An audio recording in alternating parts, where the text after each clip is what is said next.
ini kita sudah ada di tempat di rumah Tuhan. Kita akan mempersiapkan hati kita sungguh-sungguh untuk datang menyenangkan hati Tuhan, memuliakan nama Tuhan. Sebelumnya kita akan berdoa, kita berkat Tuhan untuk memberikan berkatnya atas ibadah kita pada pagi ini. Mari kita bersama berdoa.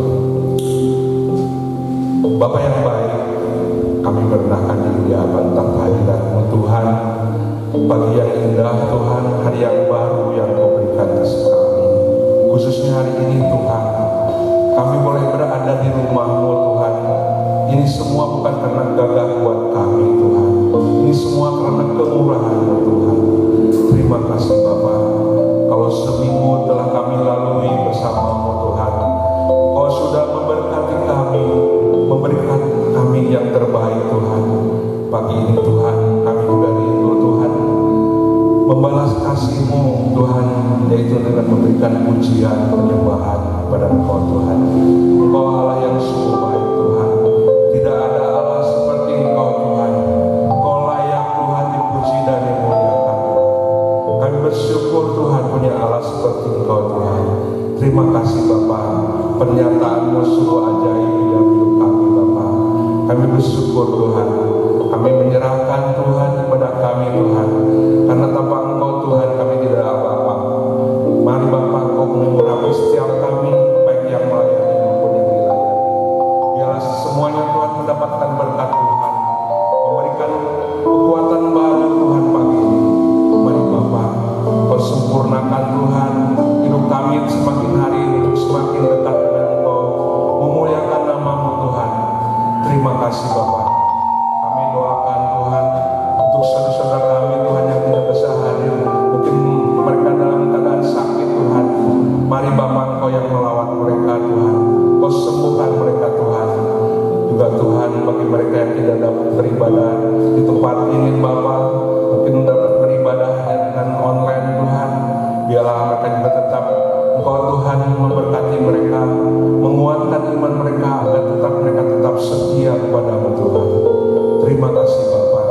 Kami bersyukur Tuhan, Engkau yang juga menuntun anak-anak-Mu yang miskin masih dalam perjalanan, tibakan dengan selamat Tuhan. Dan mereka boleh bersama-sama kami di tempat ini, boleh menyenangkan Engkau Tuhan, boleh memuliakan Engkau Tuhan. Engkau Allah Immanuel, Engkau yang Allah yang setia, Allah yang tetap menyertai kami dalam setiap apapun yang terjadi dalam hidup kami Tuhan. Engkau Allah yang sungguh baik Bapa. Terima kasih Bapa. Kami serahkan dari awal pertengahan sampai akhirnya ke dalam tangan-Mu Tuhan ibadah ini. Di dalam nama-Mu Tuhan Yesus, kami berdoa dan mengucapkan syukur kami. Haleluya. Amin. Haleluya. Sungguh Allah kita Allah yang setia, Allah yang Immanuel, itu Allah yang tetap beserta kita di sepanjang jalan hidup kita.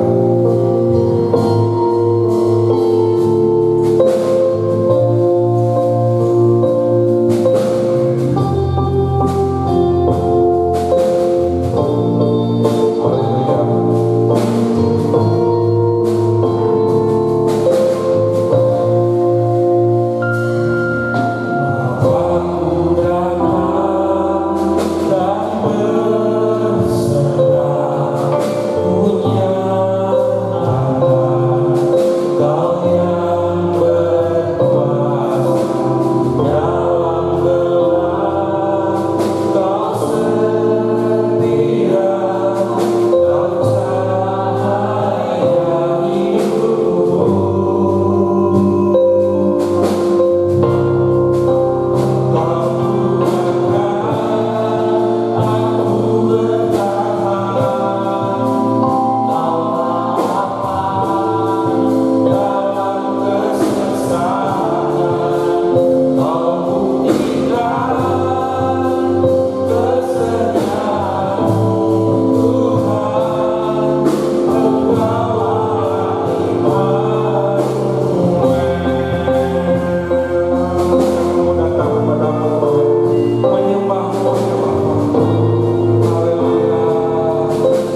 ini kita menaikkan, kita datang ke hadiratnya dengan penuh sukacita. Haleluya.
Walaupun saya lihat tidak semuanya tersenyum karena terhalang masker ya saudara, tapi saya yakin dan percaya kita bersuka cita pagi ini. Haleluya. Mari kita akan persiapkan hati kita untuk mendapatkan berkat firman Tuhan. Sebelumnya kita akan merenungkan sebuah pujian, bukti kebesaran Tuhan yang telah dinyatakan atas kita semua. Haleluya.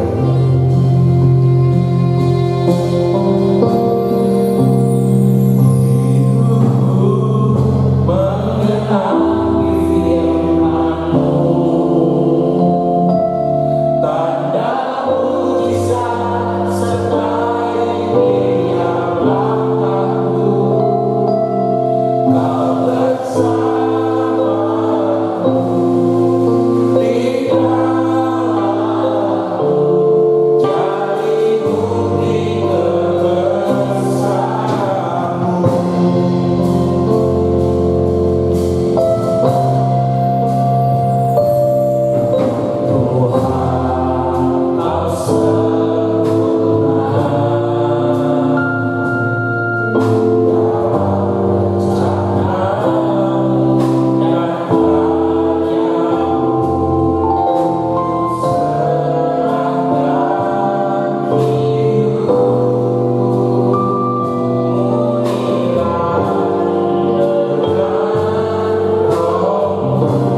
kemudian untuk memasuki pemberitaan firman Tuhan. Kirimlah perjanjianmu.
Kita bersama-sama akan membaca beberapa bagian di Alkitab ini.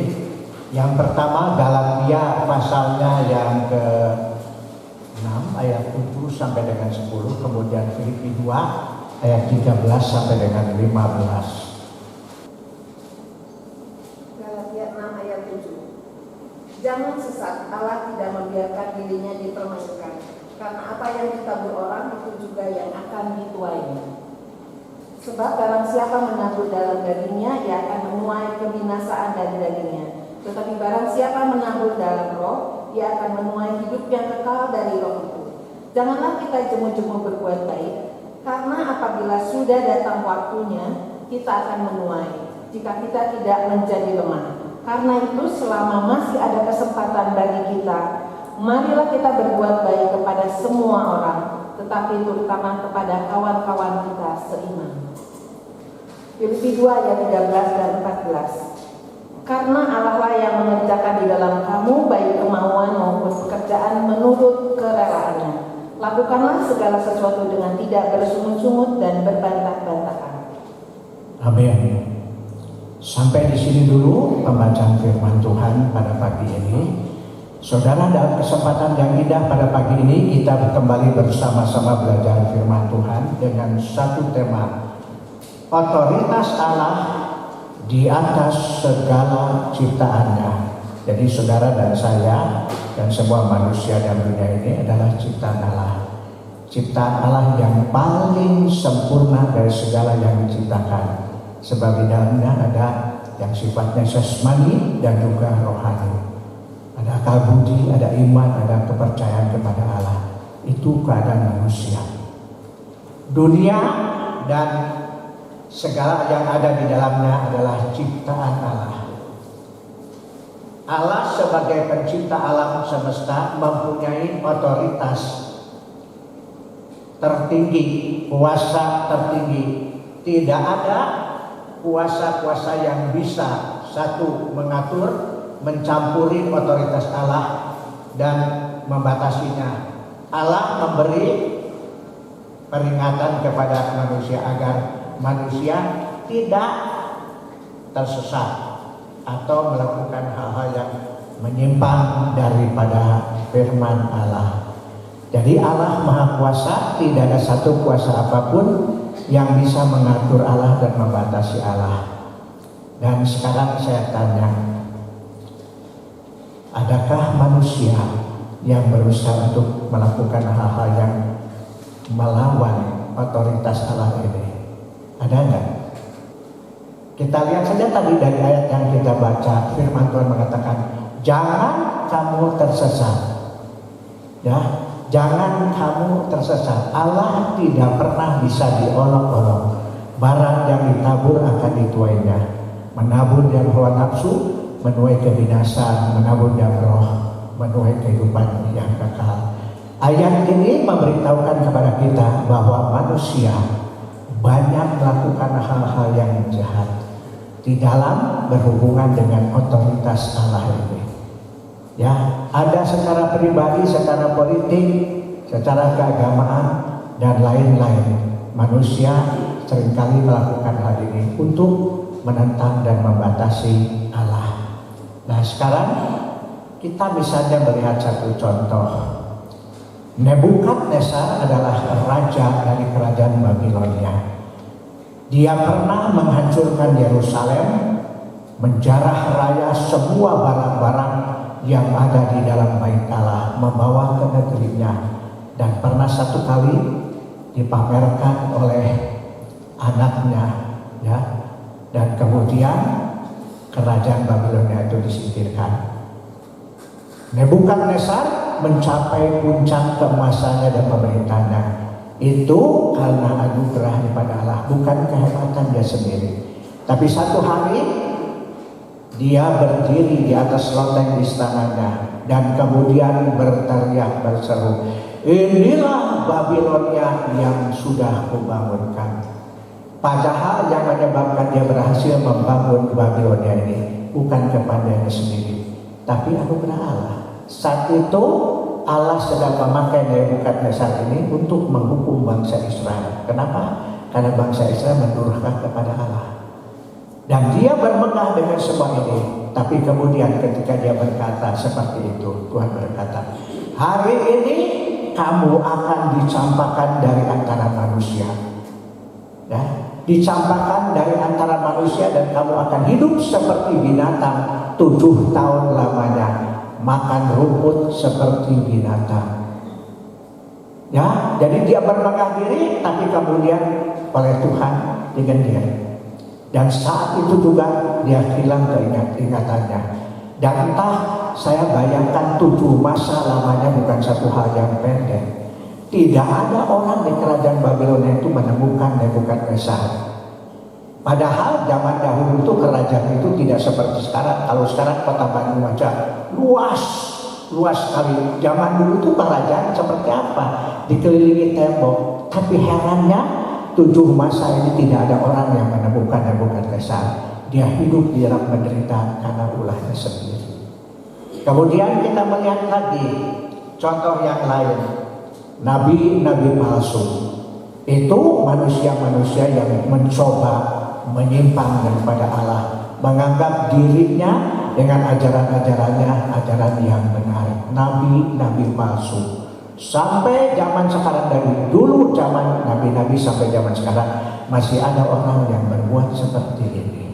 Jadi mereka mencoba membatasi otoritas Allah. Kemudian ada lagi bangsa Israel, satu bangsa.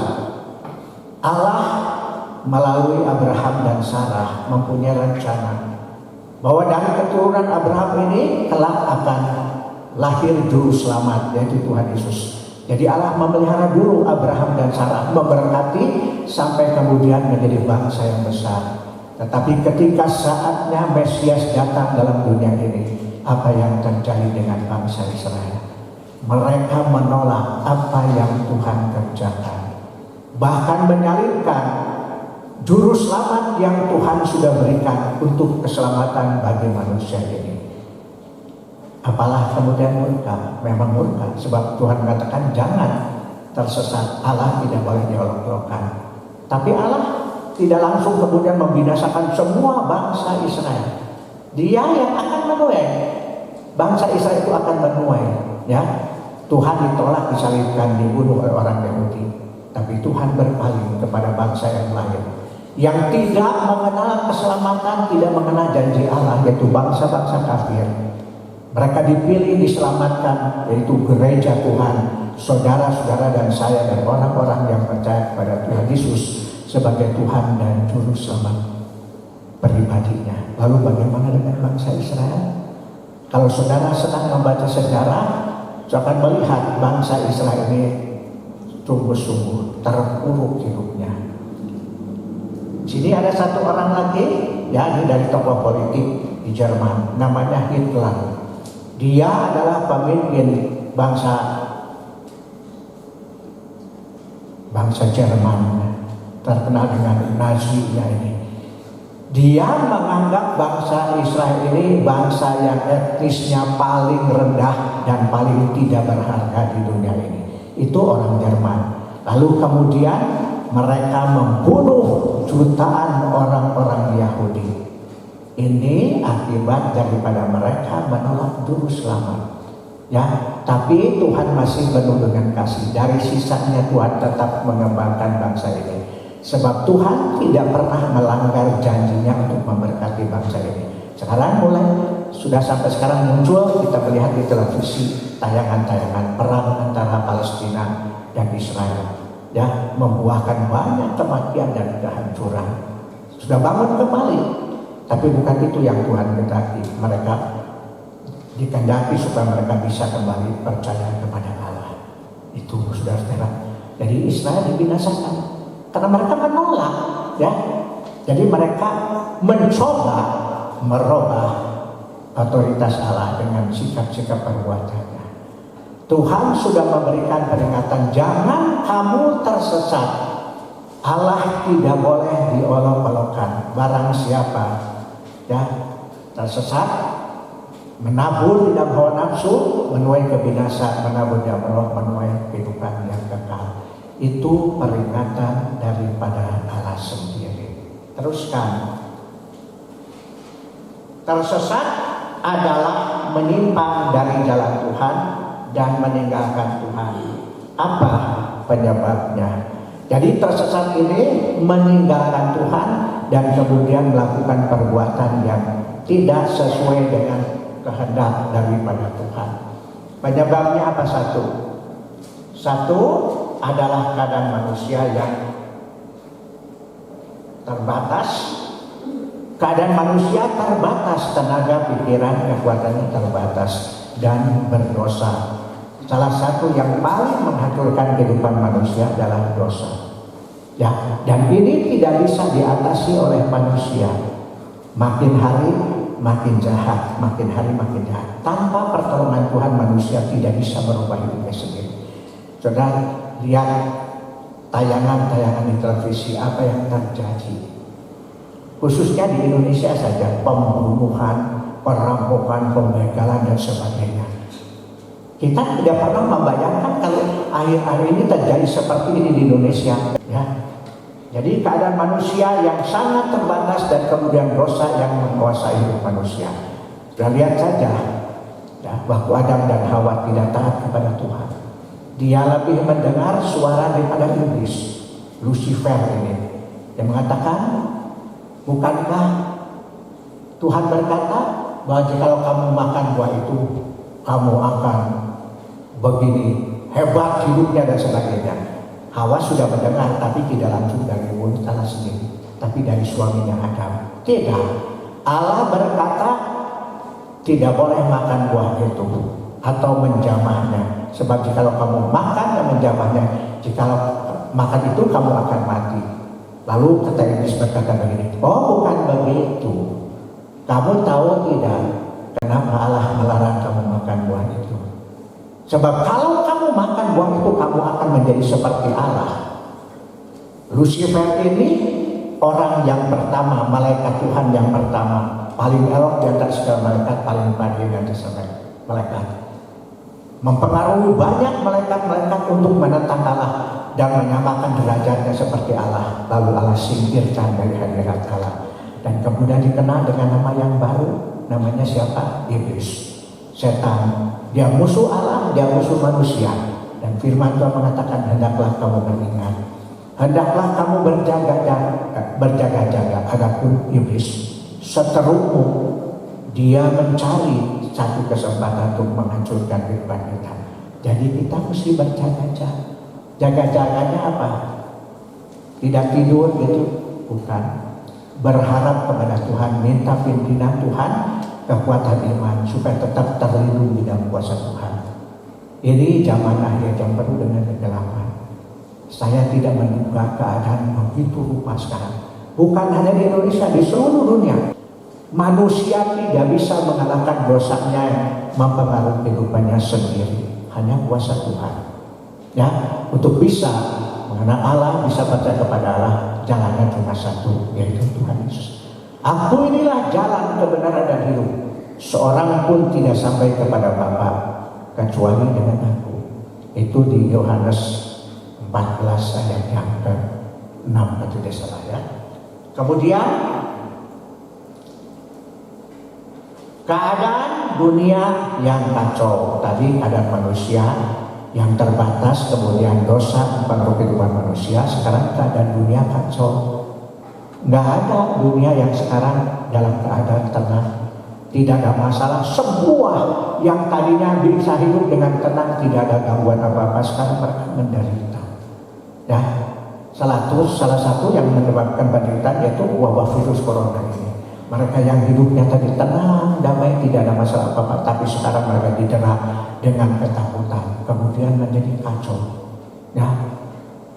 Dan yang paling menjadikan sudah kacau karena wabah virus corona ini, kemudian rakyat iming-iming dengan berita-berita atau ujar-ujaran yang sangat menekan. Merasa diri hebat. Ini yang terjadi, orang kemudian tersesat. Merasa dirinya hebat, bersikap otoriter. Itu otoriter.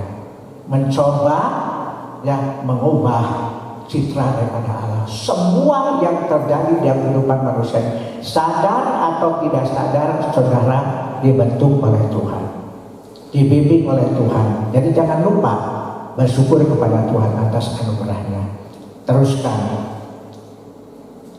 Akibat dari keadaan tersebut digambarkan dengan benih yang ditabur atau ditanam. Jangan kamu tersesat. Allah tidak boleh diolok-olokkan. Apa yang ditabur itu akan dituai. Menabur dalam hawa nafsu menuai kebinasan, menabur dalam roh menuai kehidupan yang kekal. Jadi sederhana gambaran firman Tuhan ini, menabur dan menuai. Saudara, menabur menuai. Jadi nggak mungkin orang berbuat jahat kemudian yang ditabur jahat kemudian menuai berkat luar biasa.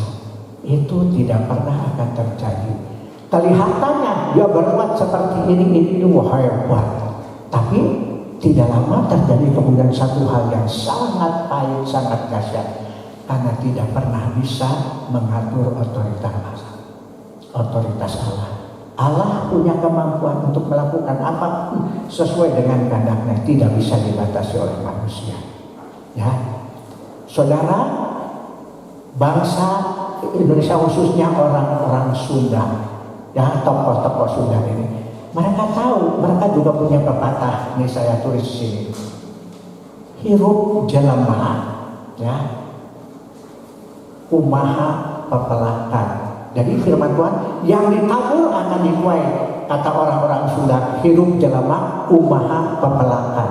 Teruskan. Jadi sekali lagi pepatah sederhana dari orang Sunda ini, hirup manusia kumaha pepelakan. Ya, hirup manusia kumaha pepelakan. Sama, yang ditabur akan dituai. Ya, itu sama. Menabur di dalam daging atau hawa nafsu yang jahat, akan binasa. Ya. Roma pasal 6 ayat 23. Roma 6 ayat 23. Sebab upah dosa ialah maut, tetapi karunia Allah ialah hidup yang kekal dalam Kristus Yesus Tuhan kita. Upah dosa adalah maut. Jadi ingat ya, walaupun sudah mengatakan ada wanunya, orang berbuat dosa ada wanunya, Pak Yohanes jauh, orang jauh itu jangan, tapi Tuhan tahu. Ya, dengan baik-baik Tuhan tahu. Ya, kadang-kadang saya juga cukup tertekan ya. Kalau satu hari Tuhan memberikan sesuatu yang terjadi di dalam umat Kristen, ya, berbuat hal-hal yang tidak baik, tidak bicara saya salah di hadapan Tuhan, berbicara dimusuhi orang di dalam gereja, disangkanya saya itu iri dan sebagainya. Tapi jelas kalau misalnya saya mengatakan kepada orang yang bisnis kotor di dalam gereja, jangan lakukan itu, ini gereja rumah Tuhan, bukan tempat bisnis. Mereka marah. Sebab banyak di akhir-akhir zaman ini gereja justru ada orang banyak berbisnis di dalam gereja, menjadi kaya di dalam gereja. Saya berkata begitu karena ada dasarnya. Di dalam Yohanes pasal 2 waktu Tuhan Yesus ke Yerusalem, dia melihat di halaman rumah Allah, bait Allah, orang berdagang lembu domba, burung merpati, tukar uang dan sebagainya. Yesus datang ke sana dan kemudian membuat cambuk dari tali dan cambuk orang-orang itu. Keluar dari tempat ini. Jangan kamu najiskan rumah Allah. Jangan kamu najiskan. Allah tidak dapat dipermainkan. Tidak ada tersembunyi dari Allah. Semua yang ditabur akan dituai. Tidak ada yang bisa disembunyikan daripada Allah. Seperti apa? Dari saya bisa, tapi satu hari melalui karunia yaitu marifat, Allah bisa memberitahu kepada saya apa yang terjadi dengan seseorang itu. Kadang-kadang sedih saudara. Dan sekarang kita melihat apa yang saudara lakukan, harus lakukan. Saya catat di sini.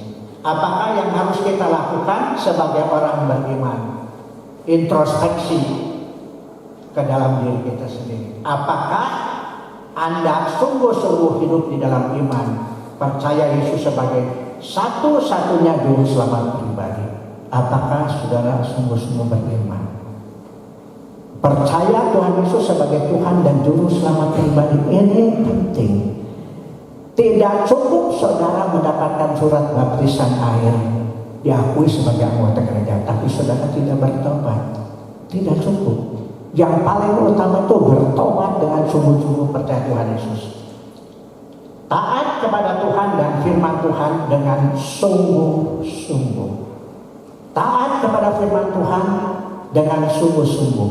Bukan sekedar mendengar pulang, tadi naon sih, diceritakan dengan teteyakon. Saya penting ada yang ikut, sibuk ngobrol, ya mungkin bisnis yang kemarin belum selesai sambil duduk ngobrol gitu ya.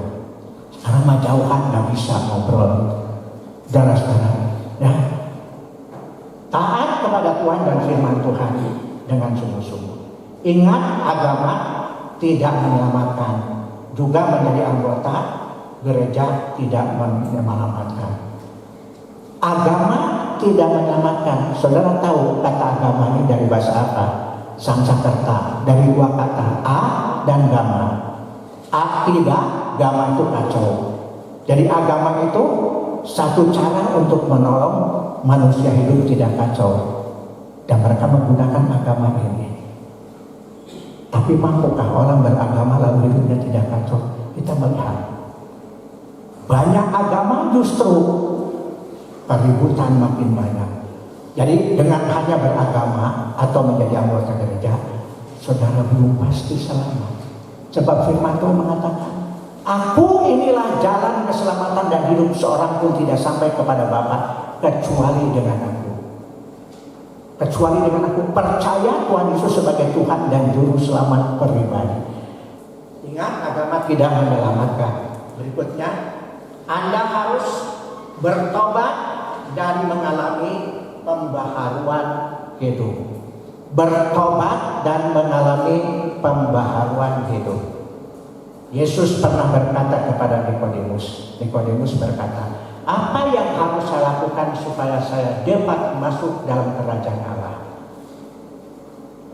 Yesus berkata, sesungguh-sungguhnya jikalau kamu tidak diperanakan kembali, dilahirkan secara rohani melalui kuasa Roh Kudus, tidak kamu akan nampak kerajaan Allah.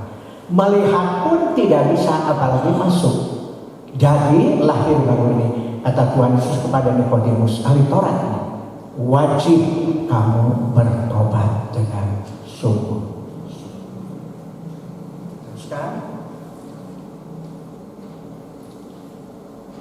Selanjutnya ini yang harus dilakukan. Jangan jemu berbuat baik, pada saatnya kita akan menuai. Ingat firman Tuhan mengatakan, ya, hendaklah terangmu bercahaya-cahaya di hadapan segala orang, supaya dilihatnya kebajikanmu, lalu Bapamu yang di surga dimuliakan. Di mana saudara tinggal, ingat, jaga perilaku saudara, supaya sungguh-sungguh bisa menjadi berkat. Ya, saya seringkali kadang-kadang di sana berbicara dengan orang-orang, kelihatan ke gereja gitu, aku ke gereja ini dan sebagainya, dan mengatakan pada saya, mengatakan agama mas sama aja, enggak sama, dan agama tidak menyelamatkan. Tidak, agama kacau, tidak ada agama yang bisa membereskan hal-hal yang kacau, tidak ada. Ya, justru kita melihat agama satu dengan agama yang lain saling kalah. Lakukan segala sesuatu tanpa bersungut-sungut, supaya kita tidak beraib dan tidak bercela, hidup sebagai anak-anak Allah. Tadi Filipi pasal 2 ayat 15. Ya, hidup sebagai anak Allah. Allah tidak tercela. Itu yang Tuhan kehendaki. Dan teruskan, mintalah senantiasa pimpinan dan kekuatan dari Tuhan dalam menjalankan kehidupan ini. Tanpa Tuhan kita tidak mampu berbuat apa-apa. Tanpa Tuhan kita tidak mampu berbuat apa-apa. Tidak bermegah diri. Ya, biarlah kita akan tetap menjadi berkat bagi Tuhan melalui perilaku kita yang sungguh-sungguh sesuai dengan kehendak Tuhan. Amin. Sampai di sini firman Tuhan. Kiranya Tuhan akan memberkati saudara sekalian. Dan kita sekarang akan memasuki, ya, perjamuan suci. Kita akan persiapkan hati kita supaya kita bisa menikmati perjamuan suci. Kita nyanyikan dulu, suci, suci, suci, suci, suci.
Ketika mereka sedang makan, Yesus mengambil roti, memecah-mecahkannya, lalu memberikannya kepada murid-muridnya dan berkata, makanlah, inilah tubuhku. Silakan saudara makan.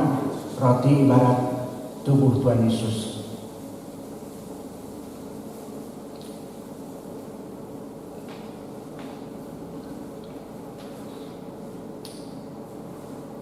Kemudian Yesus mengambil cawan, memberikan kepada mereka dan berkata, minumlah semua dari cawan ini. Inilah darahku yang diberikan kepada banyak orang untuk pengampunan dosa. Silakan Tuhan minum air anggur ibarat darah Tuhan dalam nama Yesus. Kita tetap berdiri. Kita akan akhiri ibadah kita dengan ucapan syukur kepada Tuhan.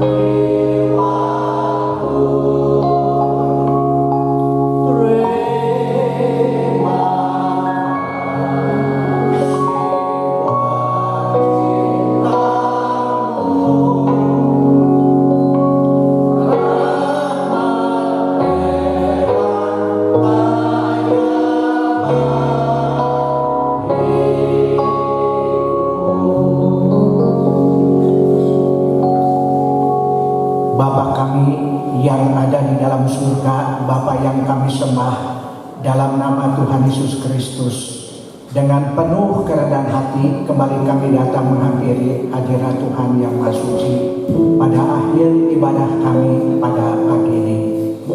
Kami ucapkan syukur dan terima kasih buat berkat yang Tuhan curahkan di tengah-tengah ibadah kami. Kami bisa menikmati kebenaran-kebenaran firman Allah. Bahkan juga kami bisa kembali mengingat kasih dan penghormatan Tuhan Yesus melalui perjamuan kudus. Kami serahkan semua yang kami lakukan di dalam ibadah raya pada pagi ini ke dalam tangan Tuhan. Mohon Tuhan akan memberkati dan menyempurnakan semua di dalam kuasa Roh Kudus, sehingga semua yang kami lakukan sungguh-sungguh bisa mendatangkan kemuliaan, kebesaran bagi nama Tuhan, tidak kembali kepada Tuhan dengan sia-sia. Kami yakin dan percaya Tuhan sudah hadir di tengah-tengah kami dan memberkati kami sekalian. Kami serahkan seluruh apa yang sudah kami lakukan pada pagi ini dalam ibadah raya ini, baik pemberitaan firman Tuhan, puji-pujian, dan juga perjamuan kudus. Biarlah semuanya sungguh-sungguh diberkati oleh Tuhan dan sungguh-sungguh bisa menjadi kemuliaan, kebesaran bagi nama Tuhan. Kami juga berdoa untuk jemaat kami yang tidak sempat hadir dalam ibadah raya ini dan mereka dilayani secara online. Tetap Tuhan berkati mereka sekalian. Dan khususnya hamba berdoa untuk jemaat kami yang dalam kelemahan tubuh atau sakit penyakit, diri mereka jamah dengan tangan kuasa-Mu dan berikan kesembuhan yang sempurna, supaya nama Tuhan akan dipuji dan dipermuliakan. Dan pada lain kesempatan mereka yang dalam keadaan sakit, mereka kembali bisa bersama-sama beribadat kepada Tuhan. Dan kami juga berdoa menyerahkan seluruh umat-Mu ya Tuhan, dan hamba-hamba Tuhan yang melayani pekerjaan Tuhan di seluruh Indonesia secara khusus dan di seluruh dunia secara umum. Bungkus sepanjang hari dalam kuasa darah Tuhan, berkati gereja-gereja Tuhan yang mengadakan ibadah raya di seluruh Indonesia, bahkan di seluruh dunia ini. Biar mereka bisa melaksanakan dengan sebaik-baiknya dengan berkat pertolongan Tuhan. Terutama ya Tuhan, lindungi dari pengaruh negatif dari wabah virus corona. Jangan sampai Tuhan wabah ini mempengaruhi umat-Mu dan memberikan ketakutan kepada mereka sehingga mereka tidak mau hadir dalam ibadah karena didera dengan ketakutan. Tapi berikan kepada mereka, umat-Mu, hamba-hamba Tuhan, damai sejahtera, sukacita surgawi. Tetap melaksanakan anugerah Allah dengan berkat-Mu ya Tuhan. Terima kasih buat berkat-Mu Tuhan. Sebentar kami akan pulang, kami mohon Tuhan akan pimpin seluruh umat-Mu. Sebagaimana dia hadir pada pagi ini dan pada saat dia pulang, Tuhan juga akan memimpin dia di dalam perjalanan sampai di rumah dengan selamat dan tidak kurang suatu apapun. Dan kalau ada di antara umat-Mu seusai ibadah ini mereka harus bekerja mencari nafkah, Tuhan memberkati mereka dan mencukupkan apa yang menjadi kebutuhan hidup mereka, baik untuk jasmaninya dan rohaninya, istimewa buat keselamatan jiwanya. Dan sekarang saudara-saudaraku, pulanglah dengan sejahtera. Moga kiranya rahmat Tuhan Yesus Kristus, cinta Allah Bapa dan persekutuan Roh Kudus menyertai kami sekalian mulai saat ini sampai Maranatha Tuhan Yesus datang kembali di atas awan-awan yang permai. Bapa, terima kasih.